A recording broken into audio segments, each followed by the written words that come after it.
Veja lá.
Esse Espírito que conquistou a sua plenitude através do processo reencarnatório, já que ele, em suas sucessivas vidas, conquistou Nirvana, o Samadhi, a plenitude, e aceita das mãos dos espíritos superiores que nessa invasão espiritual organizada, como fora colocado pelo insigne escritor espírita José Herculano Pires, no seu livro O Espírito e o Tempo, uma visão antropológica da realização dessa invasão espiritual, quando os espíritos disseram, através de diferentes médiuns e diferentes pontos do planeta, nós estamos vivos.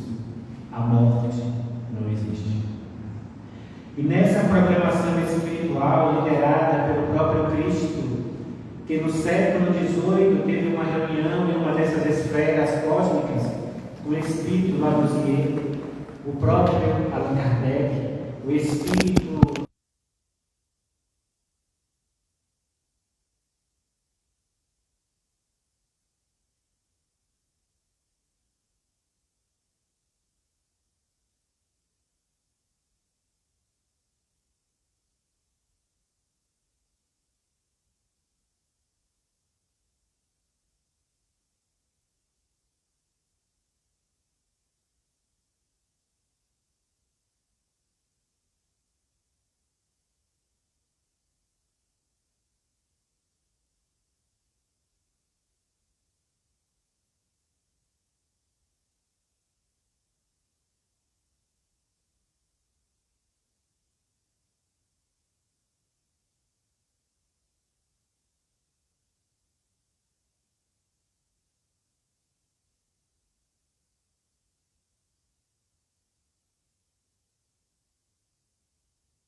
Valente, da nossa amada Estelinha Peixinho,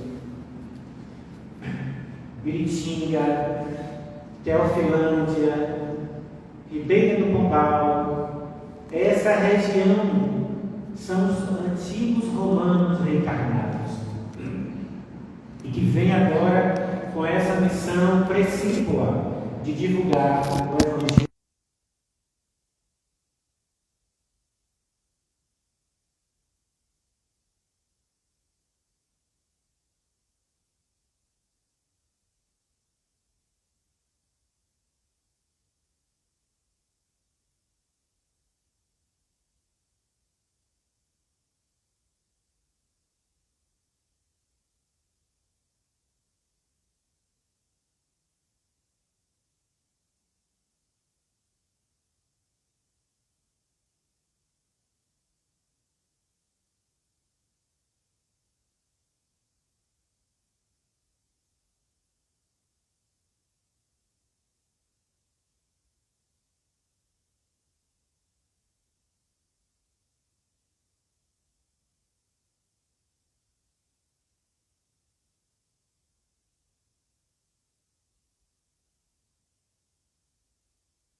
Ela encontra a sua esposa Cíntia em uma intimidade devastadora e deplorável com Opílio Venturi, um dos procuradores romanos, um dos homens que tinha todos os poderes temporais que a vida poderia oferecer. Cíntia entrega-se àquela relação amorosa com Opílio Venturi, traindo Quinto Varro. Ele silencia, sai da sua casa e vai meditar, porque ele já conhecia a mensagem de Jesus. Ele já houvera percebido e conhecido a mensagem de Jesus, porque era o ano de 217 do século III da era cristã. 217 do século III da era cristã. Ele já conhecia tudo aquilo que Mateus, Marcos, Lucas e João houveram escrito em pergaminhos, as marcas do Tabor, do Tiberíades, do Getsemane, do Jardim das Oliveiras. E ele silencia, mas o Opílio Venturi e Cíntia tinham um plano nefasto: eliminar a vida de Quinto Varro. Providencia-se uma viagem de navio para as Galhas de Lugdunum, as Galhas francesas de Lugdunum, que hoje é a cidade de Lyon.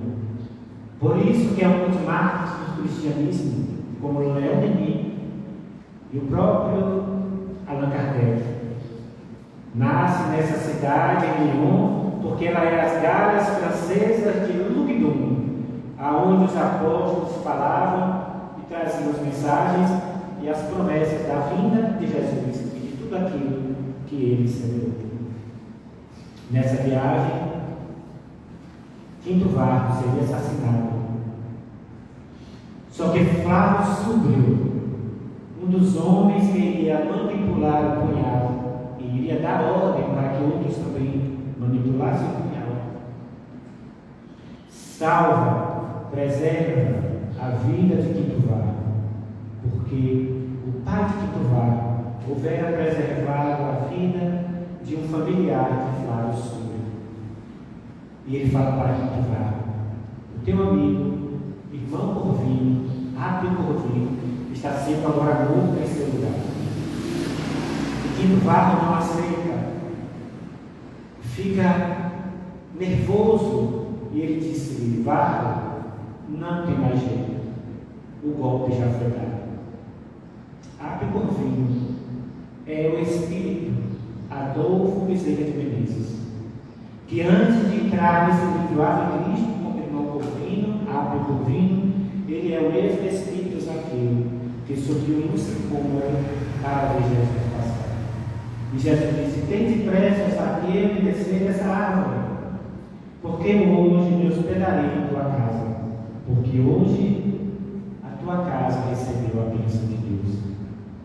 Esse espírito que toma o punhal, que recebe a punhalada, é bezerro de Deus. E quinto varro, em homenagem ao seu amigo, muda o nome para irmão Corvino e sai a pregar as mensagens de Jesus. Passam-se os anos. Tassiano, seu filho, conhece Lívia, uma jovem, com o qual eles tiveram um contato amoroso, fraterno, amigável, gentil, e Tassiano apaixona-se por Lívia. Mas não poderia manter aquele contato de almas, porque Tassiano já houvera se comprometido com Helena e já tinha desposado Helena.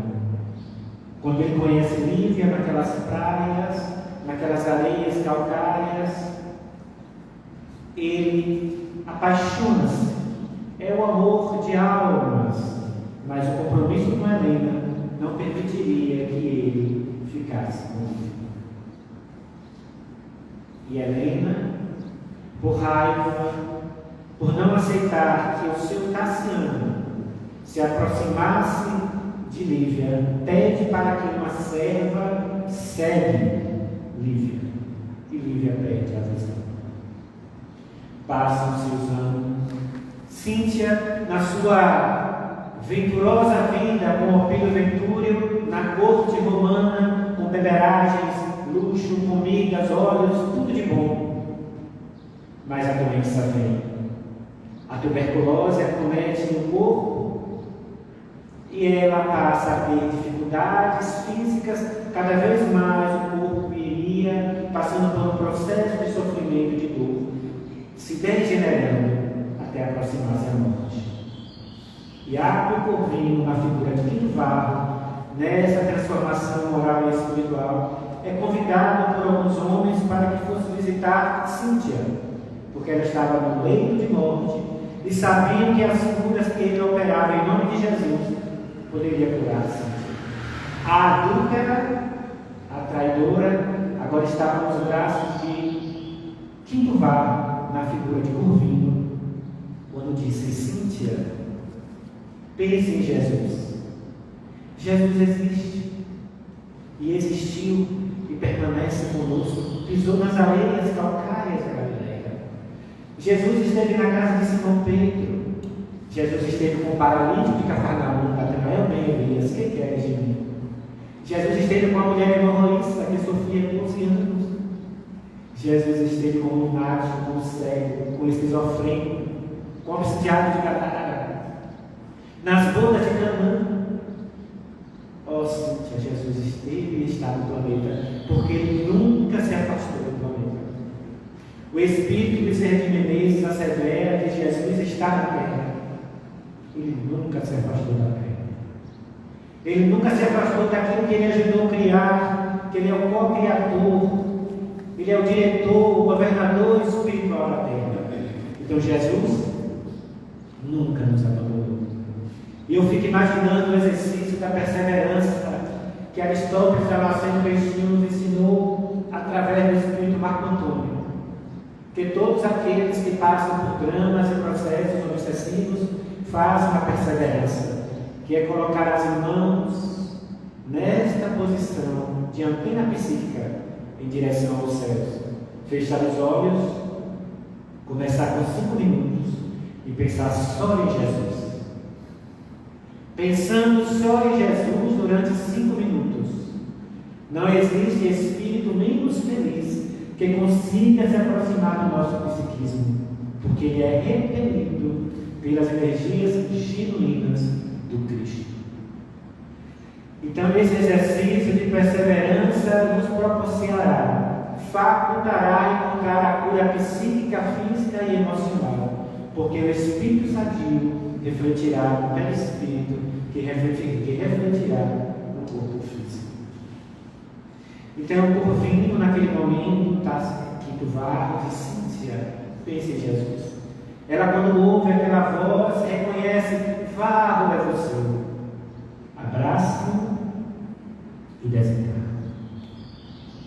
Quinto Varro, na figura de Corvino, começa a cada vez mais ser perseguido. porque eles eram tolerados pela lex cristã, que era uma lei escrita em latim, que era a língua oficial do Império Romano com a construção de Roma, para que os cristãos fossem tolerados. Então essa perseguição recrudescia e Quinto Varro, por fim, é preso. É levado ao golpe da guilhotina. O seu pescoço em sangue, ele desencarna. Entra no mundo espiritual. O seu filho Tassiano, com Blandina, sua filha, estão no mundo ainda entre dores e sofrimentos. E Quinto Varro pede que reencarne como Quinto Celso, um jovem que iria auxiliar Tassiano, seu filho, a ser cristão. Porque Quinto Varro pede para reencarnar como Quinto Celso, para apoiar Tassiano. E Tassiano tem a figura daquele jovem Quinto Celso, acompanhado e falando de Jesus. Mas, quando recrudescem mais as perseguições, e Tassiano agora é condenado à morte, no circo romano, no Coliseu, para ser destruído pelas feras, Tassiano grita: Celso, eu agora sou cristão. E as feras destroem o corpo de Tassiano. E um choque desperta em espírito. E quando as chamas comem o corpo de Quinto Celso, ele vê que daquele corpo franzino desprendia-se luminoso o espírito de Quinto Varro. Tassiano e Quinto Varro se encontram para nunca mais se separar. Ave Cristos que viverão na vida, e os que glorificam o Senhor.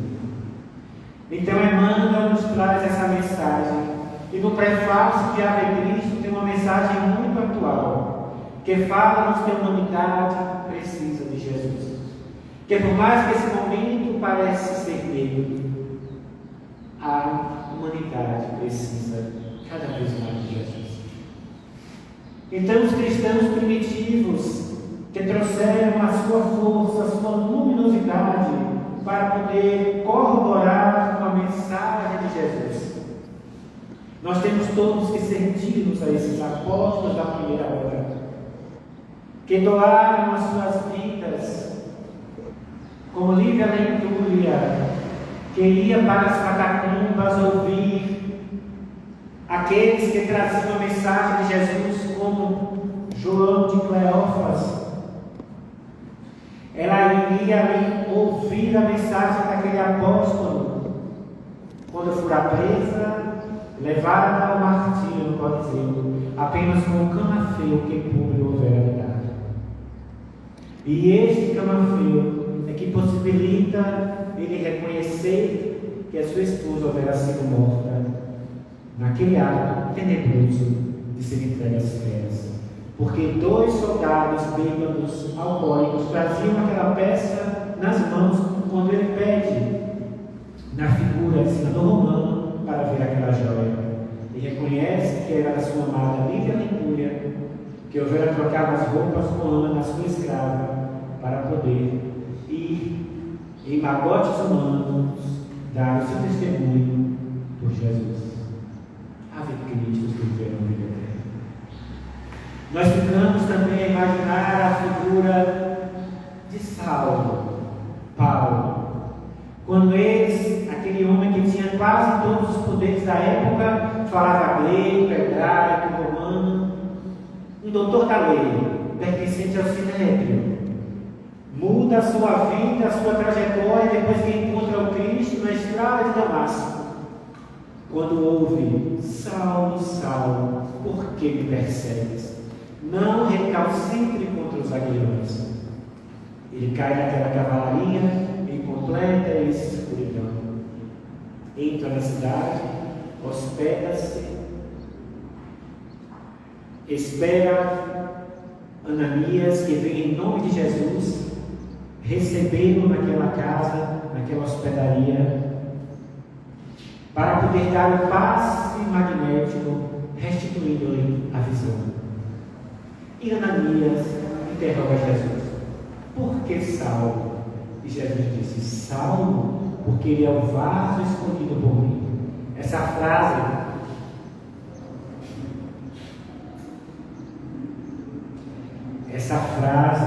eu decorei na Congeve de 1984, em Delfinópolis. Eu tinha 14 anos. Conte o peixe. Por que Saulo, Senhor? Porque Saulo é o vaso escolhido por mim para levar meu nome a judeus, a cristãos, a gentios e aos filhos de Israel. E eu fiquei a imaginar os gentios, que eram os mais tenebrosos daquela civilização antiga, porque não aceitavam o cristianismo, eram tidos como pagãos. E esses gentios foram os criadores da frase bandido bom, bandido morto. Esses gentios pagãos, tanto enquanto não se batiza, que a Igreja Apostólica Romana assumiu o batismo, para que as pessoas deixassem de ser pagãos, porque o paganismo era essa seita que não aceitava o cristianismo, que trazia o olho por olho, o dente por dente. Então Jesus viu a necessidade de Paulo de Tarso, ir aos gentios e pregar, está em Paulo escreveu, a mensagem de renovação do Evangelho de Jesus, que está inserido no amor a Deus acima de todas as coisas e ao próximo como a si mesmo. Paulo, o maior bandeirante do Evangelho, segundo Humberto Holden, no seu livro Paulo de Tarso, ele trata o maior divulgador e bandeirante do Evangelho. Humberto Holden, que foi um dos maiores escritores que a Terra teve a oportunidade de conhecer. Ele, no seu livro, também retrata um outro livro sobre a vida de Jesus. E ele retrata a construção dos evangelhos, que eram todos, saíram do aramaico, passando pelo hebraico, pelo grego e pelo latim. Mas que naquele primeiro momento, tudo que Jesus falava era em aramaico. E as traduções começaram a crescer no tempo. Por isso que no Evangelho, segundo o Espiritismo, tem uma frase que diz assim: Espíritas, amai-vos, este é o primeiro ensinamento. Espírita, instruí-vos, este é o segundo ensinamento. Tudo no Evangelho vem de Deus. Os erros que aqui existem foram colocados pelos homens. Porque nessa dimensão de tradução do aramaico, do hebraico, do grego e do latim, e com os concílios de Constantinopla, de Tessalônica, aonde a mão do homem ali penetrou. E quando em 13 de junho de 313, Flávio Valeriano Constantino I traz o Edito de Milão, aonde as pessoas poderiam livremente seguir as suas convicções religiosas. 13 de junho de 313.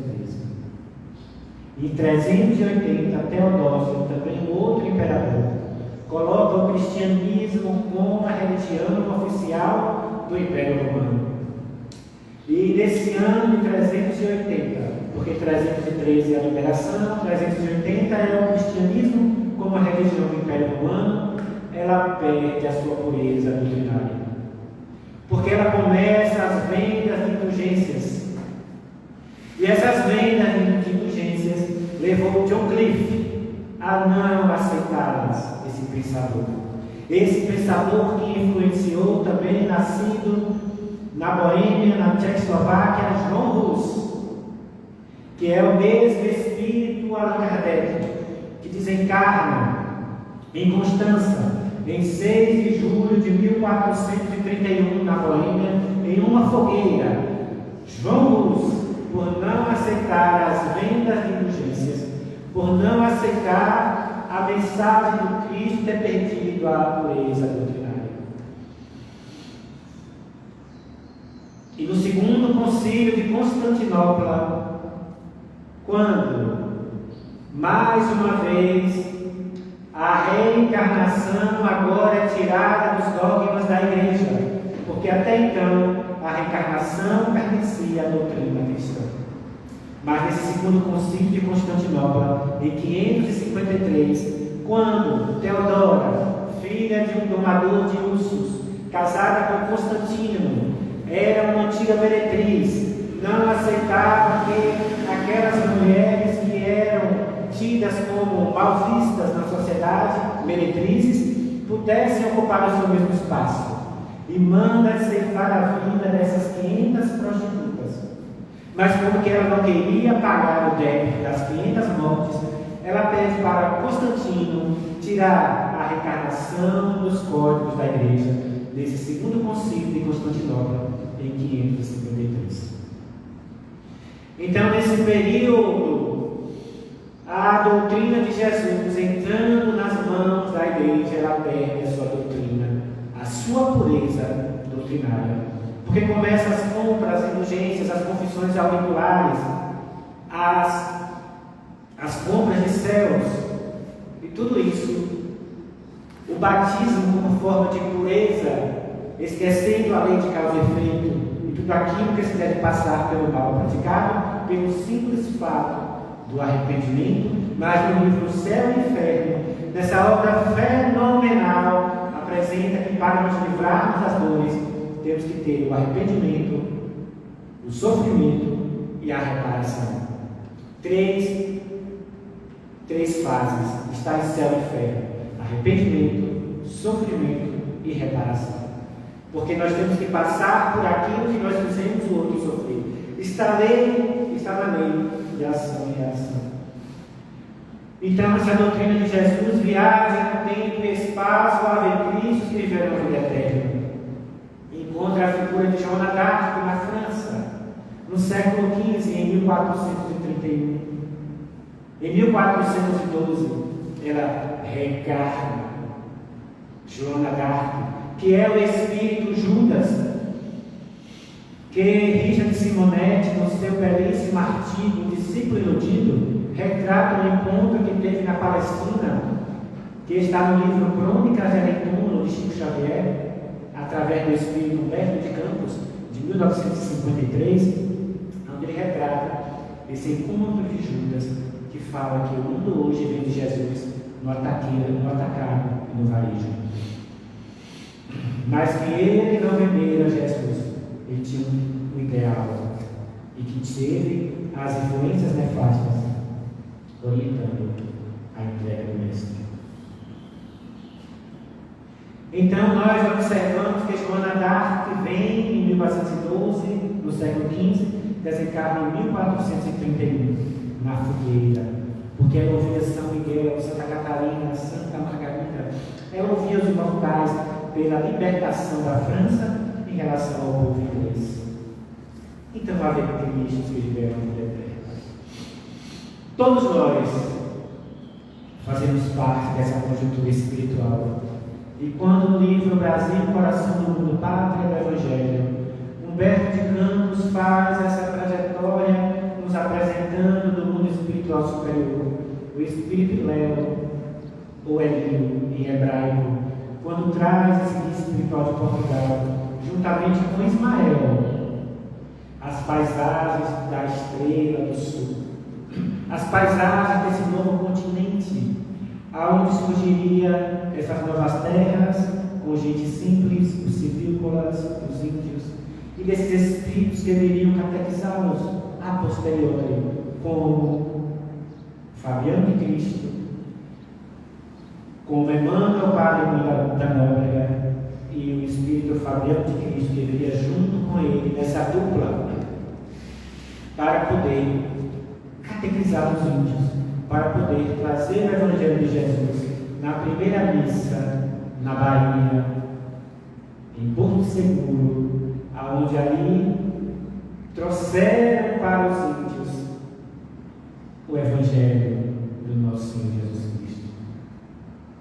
Esse Espírito Fabiano de Cristo, dessa grandeza imensa, nos parabeniza a todos nós por essa vontade de melhorar. Porque ninguém nasceu pronto. No livro dos Espíritos tem na questão 115, quando ele retrata da nossa evolução, quando ele fala, se todos formos criados bons, sábios, Jesus diz aqui não, todos foram criados simples e ignorantes, mas evoluem até chegar à perfeição. E na questão 129 pergunta se os anjos também já vieram prontos, e dizem que não, que os anjos e serafins são aqueles que escolheram trilhar pelo caminho do bem, conquistando a iluminação. E na questão 840, quando ele retrata da evolução 2 anos antes de Darwin, porque Darwin apresenta a seleção natural de a evolução natural, quando Darwin apresenta, é bem antes de Allan Kardec, é bem depois, 1859. Darwin traz em 1859 a teoria da evolução sucessiva através da seleção natural de cada espécie. E em 1857, 2 anos antes de Darwin, Allan Kardec apresenta que tudo no universo evolui, do átomo primitivo ao arcanjo, que começou com o átomo. Olha que beleza! Do átomo primitivo ao arcanjo, que começou com o átomo. Então, em 1857, Allan Kardec já trazia essa tese da evolução que Darwin vai apresentar em 1859. Quanta beleza! A doutrina espírita anda para e passos com a ciência. Tudo que Galileu falou, no que Nicolau Copérnico falou em 1549, o processo da Terra girar, desse heliocentrismo, desse processo da Terra girar em torno do Sol e todos os sistemas girar em torno de si mesmo, mostrando que tudo no universo evolui. Tudo no universo está em movimento, derrubando as leis da doutrina patrística do geocentrismo apresentado até então em Atenas, quando aqueles estudiosos daquela época acreditavam que a Terra era fixa, e muitos historiadores trazem os relatos de que Josué fez a Terra parar por 3 dias para que os hebreus, fez o sol parar por 3 dias para que os hebreus vencessem uma luta contra os filisteus. Então tudo no universo evolui e movimenta-se, tudo. E Allan Kardec veio alicerçado no iluminismo francês, porque o iluminismo francês traz a razão como fonte principal de todas as ações da Terra. O iluminismo francês tira o empirismo, quando ele traz os fatos relacionados em situações que acontecem, que as pessoas vão aprendendo, continuando com os mesmos atos empíricos, sem a comprovação científica. E Allan Kardec pega no iluminismo essa condição da razão, do cientificismo, de que tudo tem uma base científica. Por isso que Allan Kardec traz a frase: fé inabalável só a que pode encarar frente a frente a razão em todas as épocas da humanidade. É uma frase iluminista.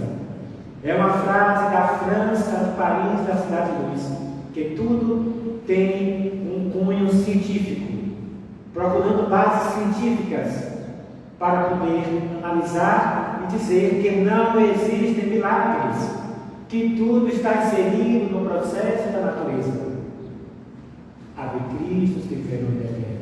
Então, essa viagem antropológica, sociológica, psicológica, do tempo e do espaço, desde as galhas de Lyon, viajando por essa invasão espiritual organizada, chegando na codificação, quando Allan Kardec apresenta o Livro dos Espíritos em 18 de abril de 1857, no século XIX, em Paris, na Cidade de Luz, na Galeria de Orleans, na Livraria d'Antin, às 10 horas da manhã, e estava chovendo.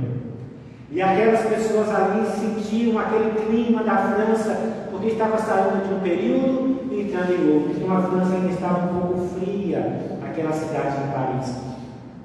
E ali estava o codificador na livraria Dandy, com a viúva do senhor Dandy, a senhorita Melanie, que houvera prometido colocar nas suas prateleiras o livro dos Espíritos. Que na questão 1 veio dizer que é Deus de inteligência suprema, causa primária de todas as coisas. E hoje, quando nós observamos esse novo telescópio espacial, James Webb, que substitui o Hubble, e nós vemos as novas galáxias, nós vemos os buracos negros que não são buracos negros, que existem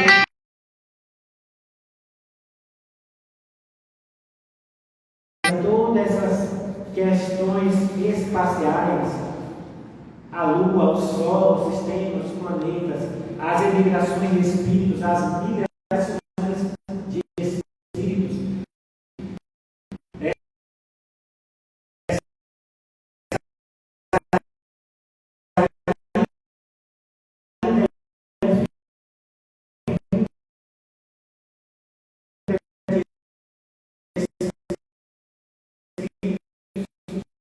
Nascendo, outros desencarnando. Essa informação,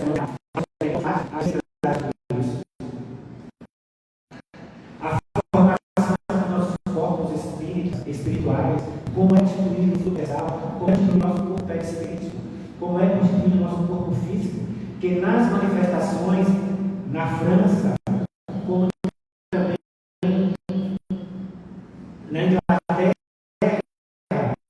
com o grande o espírito Kate King, quando o Flor chegava ao ponto de desmaterializar as pernas de Florence Cook sumiam. E Kate bailava pela sala, porque o nosso corpo físico, que é formado pelo nosso corpo espiritual, que é formado pelo nosso campo mental, está em evolução em 2 mundos de Emmanuel, quando ele fala o corpo mental forma o corpo espiritual, e o corpo espiritual forma o corpo físico. Está em evolução de 2 mundos, é de hidrogênio, oxigênio, azoto, carbono, ferro, tudo isso está na construção do nosso corpo físico, e que mudado as combinações, ele pode desaparecer. Por isso que alguns médiuns fantásticos conseguiam levitar, como Daniel Douglas Home, que subia no primeiro andar do prédio e pulava e levitava, porque ele conseguia manipular as moléculas do seu corpo espiritual. Ele conseguia, pelo seu psiquismo, pela sua mediunidade de levitação, flutuar, apenas flutuar. Então, em A Gênese traz todas essas informações, que é um livro extremamente fenomenal. Então, nós somos aqueles cristãos do passado. Muitas vezes, na Via Ápia, cuspimos em Jesus, negamos Jesus. Estávamos naquele grupo que não aceitávamos o Cristo. E hoje, iluminados pelas luzes da doutrina espírita, temos a oportunidade de fazer o caminho de volta ao seu regaço. Temos a oportunidade de voltar às praias de Cafarnaum. Cafarnaum, uma das mais belas e famosas cidades da Galileia. Corazim, uma vila pesqueira, Corazim. Magdala, outra cidade, aonde a jovem, possuída por espíritos sofredores, queria apenas paz. Ela tinha palácios na Judéia, na Galileia. Ela tinha servos, escravos, mas vivia presa em uma poltrona, acometida por espíritos trevosos. Ela só queria paz. Um homem bate à porta e disse: Senhora, o Messias, o prometido há mais de 1000 anos por Israel, Ele está no lago, Senhor. Ele está no Tiberíades. Vamos ao seu encontro. Ela pega uma barca, paga um denário, atravessa a extensão do rio, que era aproximadamente 14 quilômetros, o Mar da Galileia, e vê Jesus nas areias calcárias, virado para o sol poente, o churiar dos pássaros, o vento fresco e gentil. As pessoas sentadas na praia, ouvindo falar. As 12 linhas que Mohammed Karamandan disse que eram necessárias, somente essas 12 linhas, para que a humanidade mudasse. Bem-aventurados os mansos, porque possuíram a terra. Bem-aventurados os pacíficos, porque serão chamados filhos de Deus. Bem-aventurados os aflitos, que serão consolados. Bem-aventurados os que têm sede de justiça, porque terão justiça. Bem-aventurados são todos vós que conheceis a mensagem. Túnica alva, alpercapas de couro, cabelos ao ombro, a mão da Nazarena, partido ao meio, os olhos, 2 faróis luminescentes, azuis, a pele queimada pelo sol, os zigomas da face, um profundo carinho na voz. Quando ele olha para trás, ele vê aquela mulher que ele disse: Maria, que queres de mim? Ó Senhor, eu sou uma desventurada, eu vim do meu povo, eu tenho sede de paz. Maria, vai cuidar dos teus filhos. Mas eu não tenho filhos, Senhor. Então vai cuidar dos filhos que não tenho. Maria de Madalena, Miriam de Milidão. Aquele encontro com Jesus transforma as moléculas psíquicas do seu ser. Ela retorna para o palácio. Começa a desfazer-se de tudo: ouro, prata, bronze, vinhos, comidas, roupas, tapetes, vestidos. Fica apenas com a roupa do corpo e vai segui-lo. Passa a participar daquele grupo que começa a olhar com desdém. Como pode aquela que vendeu o corpo está conosco? E Divaldo Franco disse em um momento que para ele a maior transformação do Evangelho foi Maria Madalena, porque ela saiu do lodo, do lamaçal, para encontrar a luz. Saulo Paulo já era pouco, não teve mulheres. Ela saiu da vida malsã para a iluminação. E quando Jesus é entregue, que está no Getsemane, e aquela soldadesca liderada por Malco aproxima, se pergunta: quem é Jesus? Está no livro Sou Eu, de Amélia Rodrigues. Ele dá um passo e diz: sou eu. E deixa-se ser levado no Getsemane, e os apóstolos dormiram. Todos dormiram. Assim somos todos nós. Dormimos em relação à mensagem de Jesus.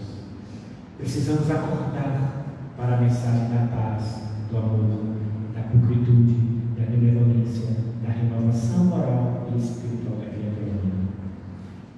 Jesus é levado ao madeiro ignominioso em uma cruz que ele nunca esteve. Porque as pessoas costumam, no mês de março e abril, que é o mês de Nissan, no calendário hebraico, Nissan, março ou abril, costumam colocá-lo naquela cruz, ao lado de Dimas e Jéssica, 2 malfeitores, Ele nunca esteve naquela cruz. Porque o seu psiquismo não iria permitir que o Cristo, o Deus vivo, o Rei solar, estivesse na cruz. Ele nunca esteve psiquicamente naquela cruz. E quando as pessoas diziam que Jesus estava dizendo: Pai, perdoa, eles não sabem o que fazem. Pai, tenho sede. As pessoas diziam que Jesus tinha sede de água. Jesus recitava os salmos antigos, a sede de transformação moral, a sede de renovação, a sede de entendimento, a sede de iluminação. Era essa sede que Jesus se referia, não a sede que ia descedentá-lo, como ele apresenta aquela mulher da Samaria, que naquele poço ele pede: mulher, dai-me de beber. E ela: como pode tu, judeu, pedir algo a uma mulher samaritana?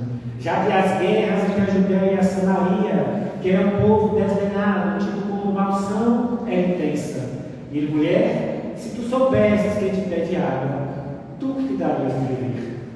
A sede que eu te ofereço irá dessedentar-se a alma, porque não se dirá mais sede. A sede de iluminação espiritual. Essa sede que alcançou Martin Luther King ao dizer: eu tenho um sonho que os homens não se analisassem pela cor da pele, mas pela cor dos olhos. Essa sede que alcançou Mohandas Karachagandhi, que libertou 800 milhões de indianos e paquistaneses da dinastia do Império Inglês. Essa sede que alcançou Madre Teresa de Calcutá, cuidando dos rancenianos. Essa sede que alcançou Teresa d'Ávila. Essa sede que alcançou Albert Schweitzer, um dos maiores músicos da Inglaterra, que vai para lá da Rimé cuidar dos africanos sofridos. Essa sede que alcançou Viktor Frankl, que ao sobreviver a Auschwitz, na Polônia, e vendo sua família sendo dizimada pelo Holocausto, pelo terceiro reino de Hitler, cria a logoterapia, o sentido existencial da vida, dizendo: é necessário começarmos de novo. Essa sede que alcançou Hipólite Leão Denis Rivail, que aceitou do próprio Cristo a missão de codificar a doutrina espírita e trazê-la em nosso seio, para que possamos cada vez mais trabalhar e que a humanidade possa também conhecê-la. É esse Jesus que das areias calcárias da Galileia nos convida cada vez mais para seguirmos. Que Jesus, meus irmãos, possa permanecer cada vez mais em vossas vidas, trazendo o contributo da sua doutrina, para que a terra cada vez mais alcance a sua iluminação e possa chegar à comissão psíquica de mundo e regeneração, para que os espíritos que aqui vierem habitar possam trazer as suas luzes, facultando o planeta dias melhores. A amada terra de Jesus, Ele que te dirige e coordena este planeta, para que ele possa cada vez mais alcançar a sua evolução na condição de mundo melhor. Trabalhai-vos sem cessar, trabalhai-vos sem olhar para trás, colocai-vos a charrua da imortalidade da alma em vossas vidas, para que todos possam conhecer, para que todos possam entender que os mortais continuam vivos. Glória a Deus nas alturas. Paz, nós viveremos a vida eterna, meus irmãos, Fabiano e Felipe.